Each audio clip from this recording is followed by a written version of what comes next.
Thank you for having me here. My name is Hajia Bola Muse. I'm the CEO of Gomara Group and National Treasurer of Anaka and Head of Finance of Badge Operators.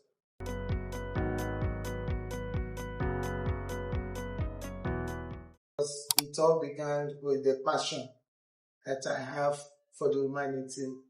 When those days when you finish school, you went to do industrial attachment. That's what we call it that time. It's not service, it's industrial attachment. And I happen to serve in a company that they are into logistics. From there, I developed the interest. And I see it as something that this is what I really want to do because I like being challenged and I like any job that's a logistic one. And to God be the glory. Our company was established 1994. And today, we're still counting the numbers, inshallah.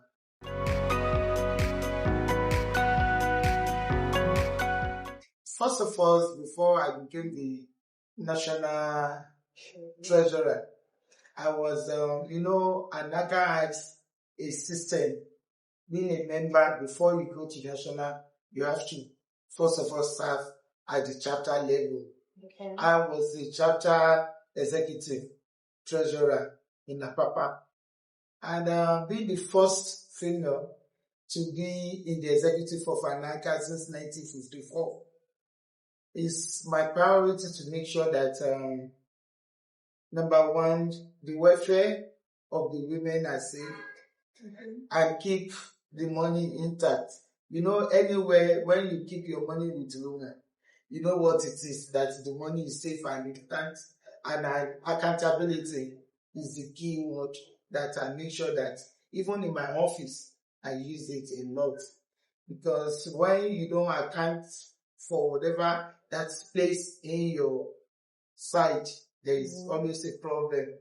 And thank God that they find me worthy after serving from the chapter. When the election for the national came, I was elected still.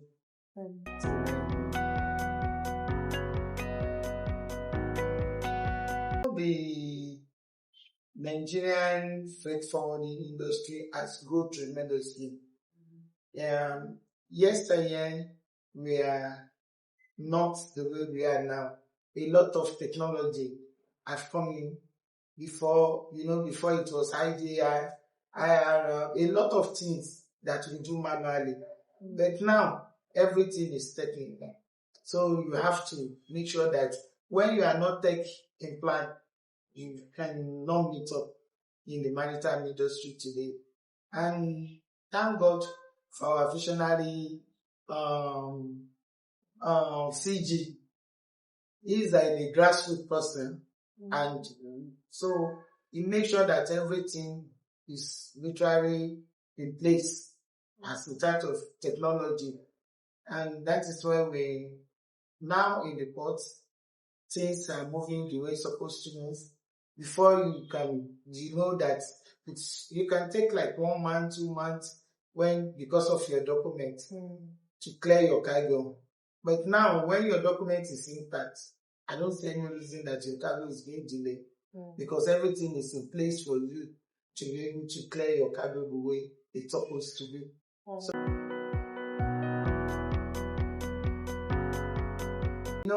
the role that the badge operator play is enormous.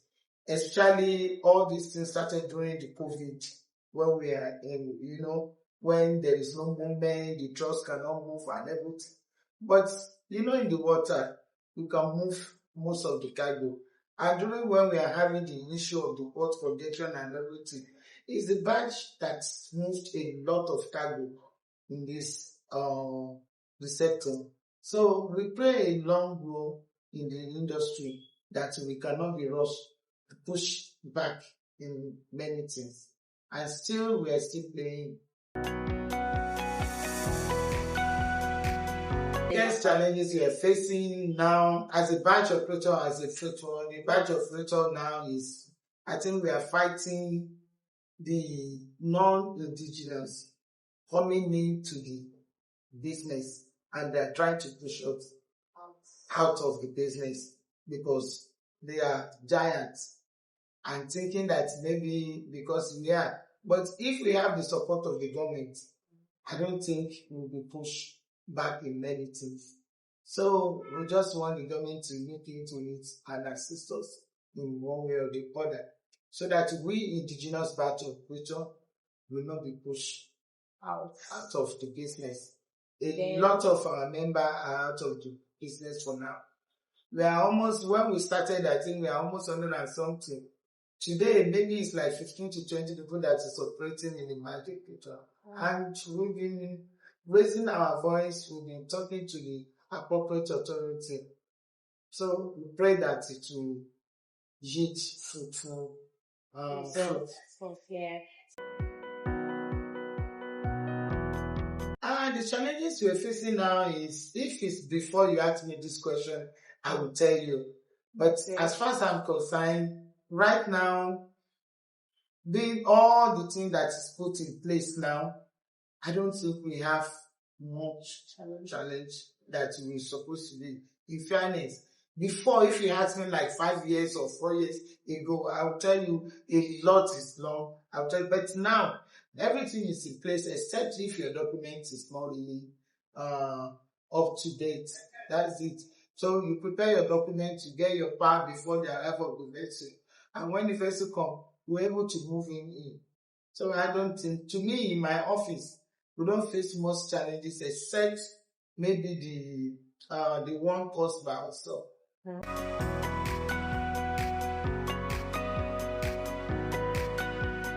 I think we are complying now. We are complying with a lot of things now. There is a lot of training going on. You can see that, for example, during the training of the single window, the sensitization was there. They sensitized us enough that you should be able to know this is what is coming in and what is not going to come. So when you comply with this, I don't think we have a lot of issue, and there is transparency. There is transparency in a lot of things that we are doing.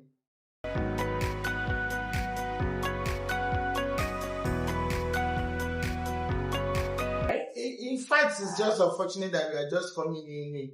Other countries they are far behind. We are far behind. The last time, I think last year, we were in Dakar for the training of single window. My association, Nigeria Association of Nigeria Customer License, we went on a training in Dakar for this single window. They've been talking about it for years. And it's because being who we are, we don't take cognizance of a lot of things until when it's knocked on your door, before you be able to know that, okay, let us be serious about it. And because everybody do not have choice. You just have to comply, because whether you like it or not, you move your consignment, your document, everything will just stand still. That is it, except you join the trade.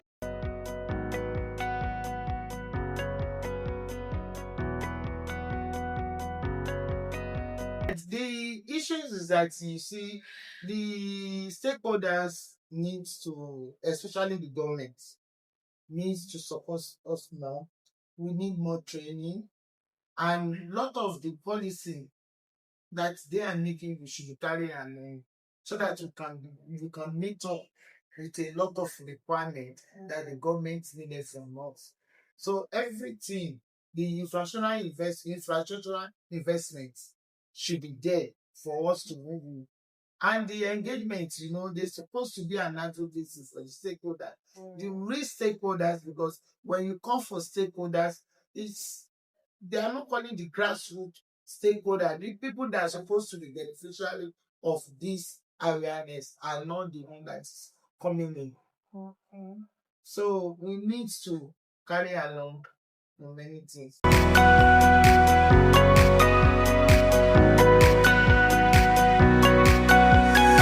Okay, when a woman is coming in, it's always a tug of war. But when you know your own needs, I don't think you have issue, especially me, because the nature of our business is based on trust.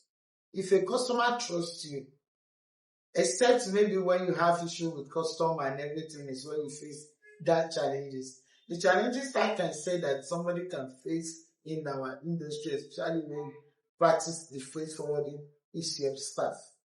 People working with you, how are they going to receive you, especially being a woman? But I make sure that I put my foot on ground. This is me. And to God be the glory, all my staff that we started together, they are the ones that we are working up to now. 32 years ago, we've been together, and all of us, I make sure that we work as a team.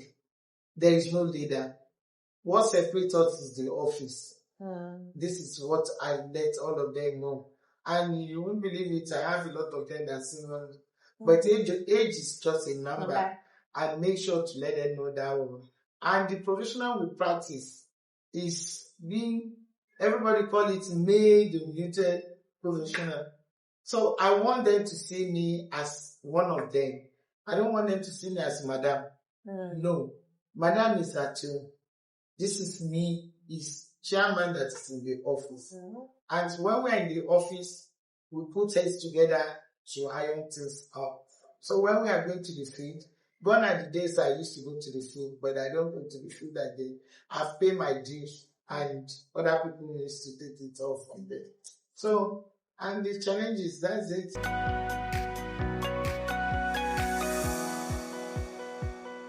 You know, the issue is that I keep saying it to the women that you can take a horse to the river, but you cannot force the horse to take it. Your onions lies in you. The way you lay your bed, you lie on it. When you project yourself to the people to see you that this is me, I want them to accept me as who I am, they will take you like that.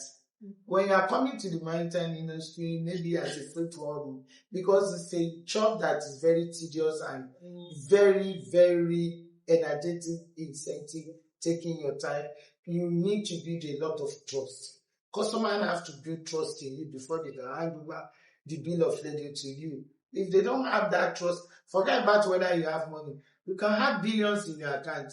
If customer do not trust you, he will not give you his bill of lading. So what are you going to do with the money?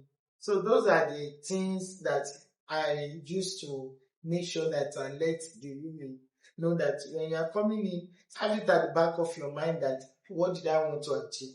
Is this thing is what's doable? If it's doable, you go ahead. If it's not, you just search yourself. What is your strength? Will I be able to do this? Am I ready? Because it is really, really tense. When, especially when a customer needs his container and you do not load it out. So 24/7 they are bombarding you. How are you able to take the bombarding, bumper to bumper, they bombard you with scores and everything, and you ready? So all these things is there for you you have to mentally prepare to be at a life that, okay, fine, how did I want to do, what did I want to do, and who are the people I want to work with is very important. The youth nowadays, their case is like a child that just wants to walk without crawling.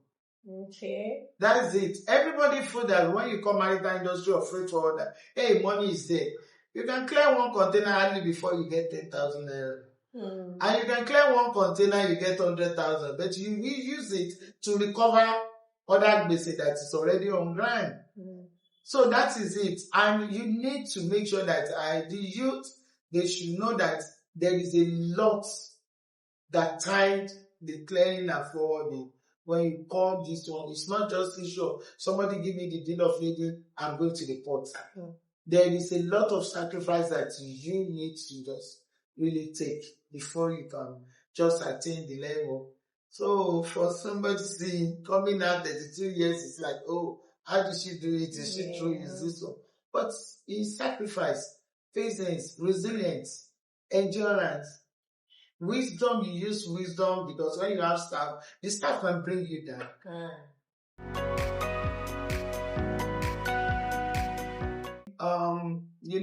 I think when I was growing up, I believe in giving to humanity. When we serve, God reward you in one way or the other. That has always been my watchword. That I believe that when I serve humanity, I have my reward with Almighty God. And that is what brought us to the establishment of our NGO, Gomara Foundation. We started in 2002. And today, we've been giving to humanity. And we thank God. We specialize on the youth and the widow and people living with disabilities. So all these people, the other ones that we are doing, maybe service at the prison and all this one. But the main one that we are doing is the youth. We do on their education, sponsorship, we do that one to sponsor the schools. So, and another one is on the widows. We have the widows that they are just in need of assistance. We assist them to bring out maybe the other side of them. We have some widows that immediately they lost their husband. That is everything died. So we make sure that no, that is not the end of the world. What I mean is that when the father died, there is still father. So that is what it means. So we make sure that at least not only empowering them, what we do is that we make sure that we really talk to them. A lot of things we invite people to, to speak to them and giving them some kind of comfort in them. So that's it. And we have the people living with disabilities.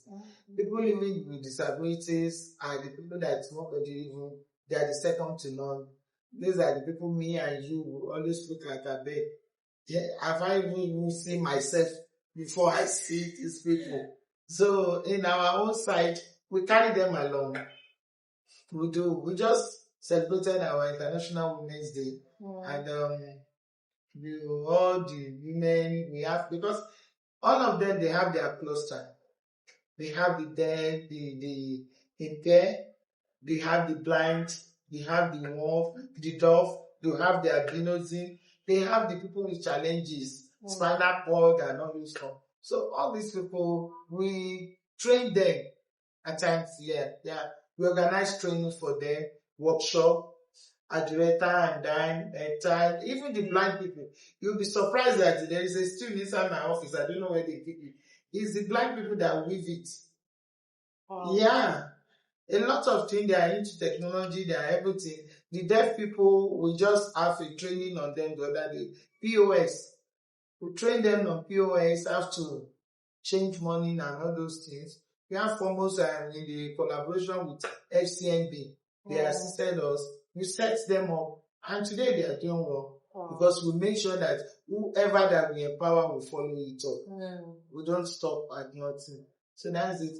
And I have my football academy. Oh wow! So we have my foundation football academy. We have a lot of youth training under our academy. Even I think now we have 2 people that play international. Wow! Yeah, we have that, and our biggest one, we are building the football academy. The number 1 is going to be number 1 in Nigeria. Wow! That is special base for my child. Yes. My name is Hajia Bola Muse, CEO of Gomara Group. Everybody knows me. National Treasurer of Manhattan and Head of